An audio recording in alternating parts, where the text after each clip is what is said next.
Good afternoon. Welcome to Inside Indiana Sports Now with Kent Sterling. It's Wednesday, May 26th, 2021. We're brought to you, as always, by the great people at Today's Dentistry. 2 words for you this afternoon: sedation, dentistry. Dr. Mike O'Neill does it better than anybody. If you've got a lot of dental work that needs to be done, but you don't necessarily want to be around while it happens, give him a call, 317-849-2933. Punch subscribe, hit like, ring the bell. Let's talk about sports. We found out from Indiana basketball coach Mike Woodson what caused the rift between he and Jerome Hunter that led him to leave the program and go to Xavier. It was a bad fit for both, according to Mike Woodson. And what that means is that their priorities did not align. And when priorities do not align, it's adios muchacho. Somebody's got to leave. You have to have aligned priorities across the roster and the coaching staff. Everybody has got to be pulling in the same direction for the same reason. If that's not the case, you have a dysfunctional team, and you can't have a dysfunctional team. We saw it with Archie Miller all 4 years. You had people playing for different reasons at Indiana, and the result of that was mediocrity. Mike Woodson understands it, will not tolerate it, and Jerome Hunter is now at Xavier instead of Indiana. What Mike Woodson's got, a bunch of guys who can shoot and a bunch of guys he's going to demand play defense. And that's the way it's going to be at Indiana. If you can shoot and play defense, you can play winning basketball. If everybody can shoot and play defense, you can win a lot of games. That is what Woodson wants to do with Indiana, and good for him. Hey, the Indianapolis Colts, they gave us access again today to Carson Wentz, the quarterback of the Colts, the new quarterback of the Colts. And there are a lot of people with a lot of questions about Carson Wentz. And so Carson Wentz answered a bunch of them today. The first one: how's he getting along in Indianapolis? How's the move gone, bringing his family to Indy? It's been a lot of fun, honestly. It's been a whirlwind. It's been extremely busy, and moving pieces, and moving companies, and furniture, you name it. Furniture's all on back order like crazy, so that's always fun. But it's been fun. You know, the community's been extremely welcoming and has embraced us tremendously. And we've been able to, get out in the community, go do some fun things. And, it's been fun, and we definitely love it here. Okay, thanks, guys. Coach Reich will be next. One of the great things about Carson Wentz coming to the Colts is the relationship that he and Frank Reich already had by virtue of their work together in Philadelphia. So did Carson Wentz and Frank Reich pick up right where they left off? Yeah, I mean, it's still a lot of learning. It's still a lot of learning. And, I think where we picked up off, though, is just that we still totally understand each other.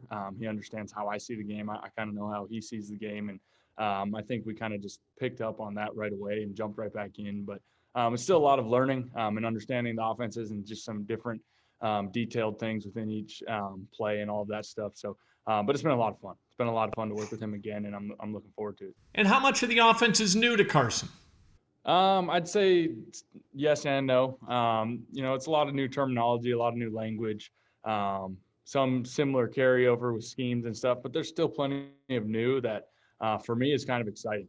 Keeps it fresh, keeps it new, and it's exciting for me to keep kind of digging in and learning some more. After last year, which wasn't a good year for Carson Wentz, ranked near bottom of starting quarterbacks throughout the NFL, led the NFL in interceptions and sacks after playing only 12 games. What did he learn? How did he break himself down? What did he fix after last season?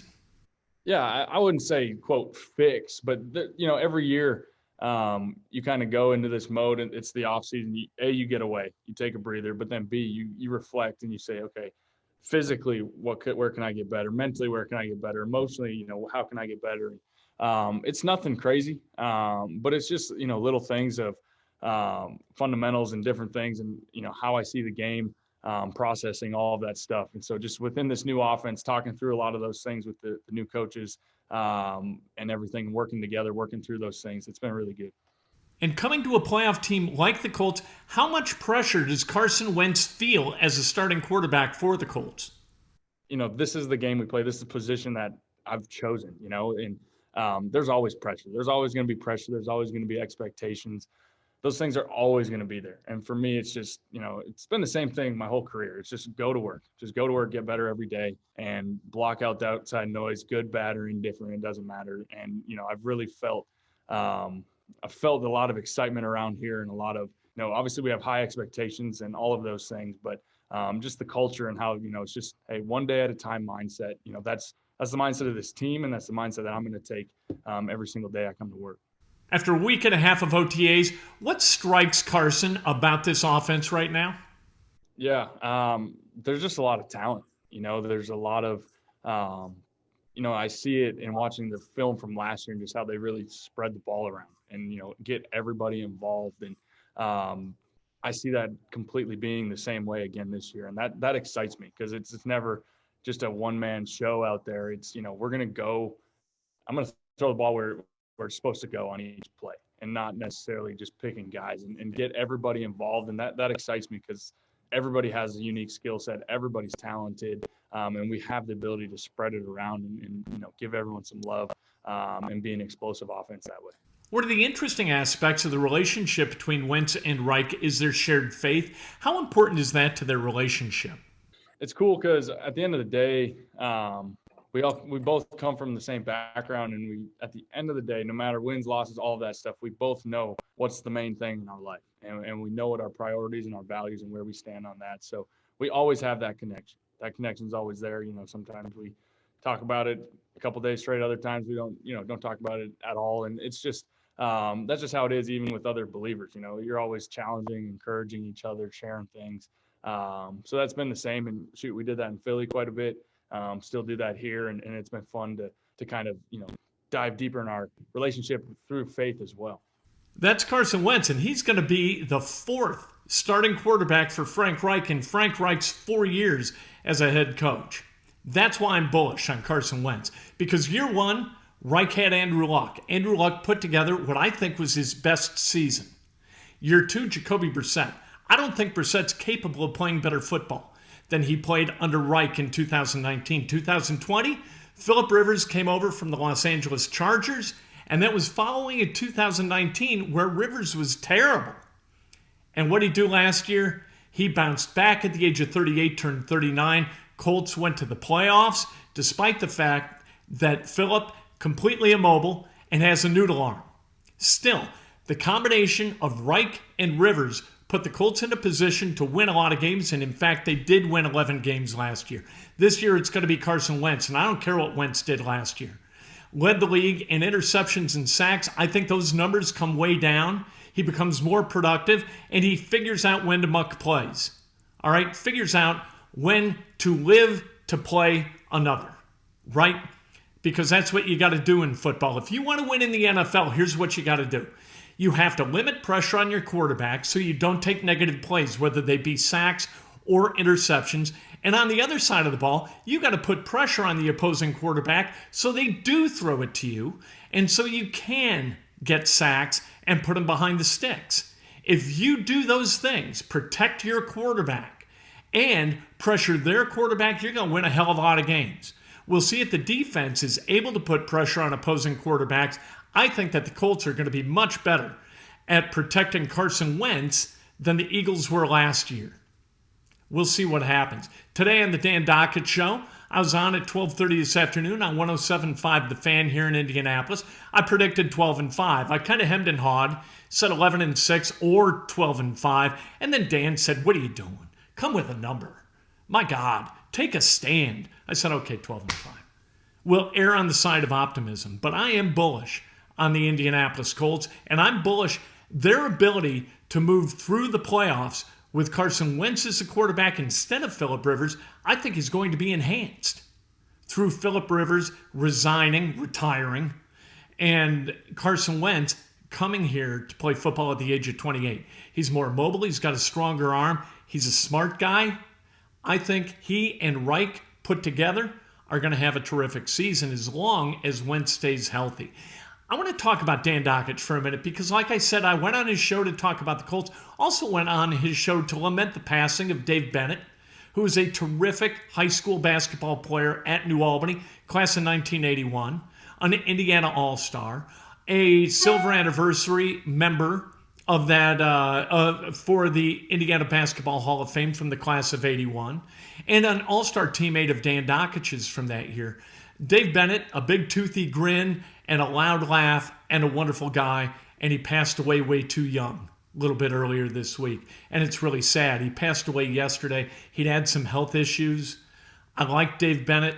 He's going to be missed in New Albany and in Louisville. A terrific, another fertile mind where it comes to sports. And that's what I want to talk about with Dan. Dan asked me during the course of the interview, he was like, okay, what kind of a guy am I? Where do I align in your mind? Am I a degenerate?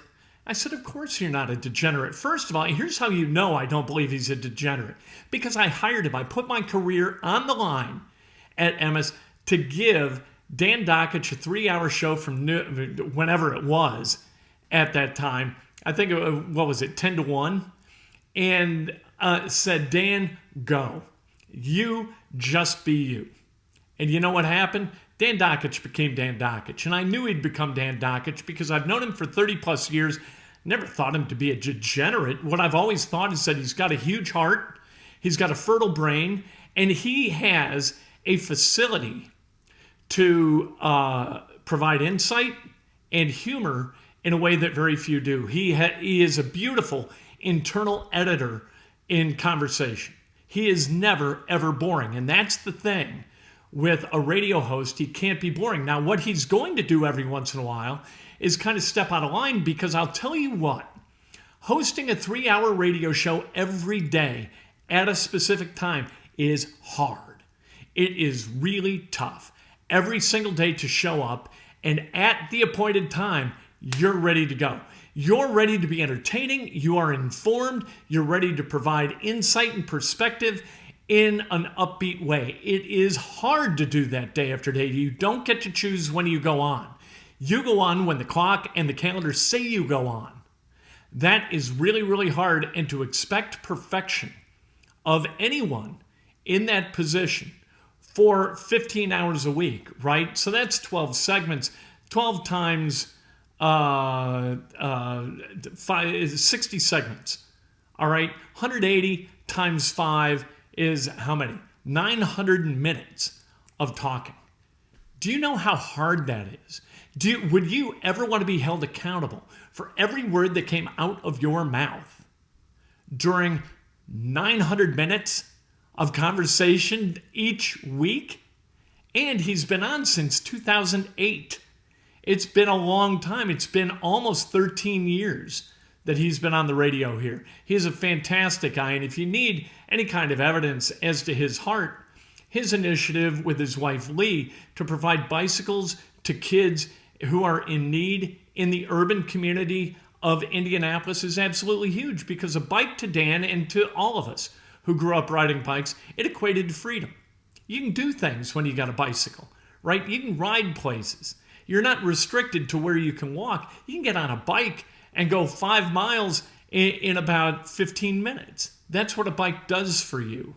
And that's what Dan and Lee want to provide people in communities where they can't afford it otherwise. So he didn't know this, but I told him today. Julie and I went online, made a donation, and we're buying a bike, a lock, and a helmet for a kid through Dan and Lee's deal. And I wouldn't do that if I didn't believe 100% in Dan Dakich's character. And if people don't like him, they just don't understand him. It is hard, I'm telling you, to host a radio show. And radio shows can't be 100% positive. Or what have you got? So every once in a while, Dan's got to hold people accountable. And that's the way it is. And some people don't like that. And some people rebel against it. You know what? I'm telling you, I've been around Dan Dakich a lot over the last 30 plus years. He isn't wrong very often. And he's a great guy to be around, and a really good dude, and a good dad, and a good husband, and a good son, and a good brother. And he's a good friend too. Tomorrow morning, breakfast with Kent, bright and early. We're doing it at 8 from now on, no longer at 6. I cannot wait to talk to you then, brought to you by the great people at Today's Dentistry.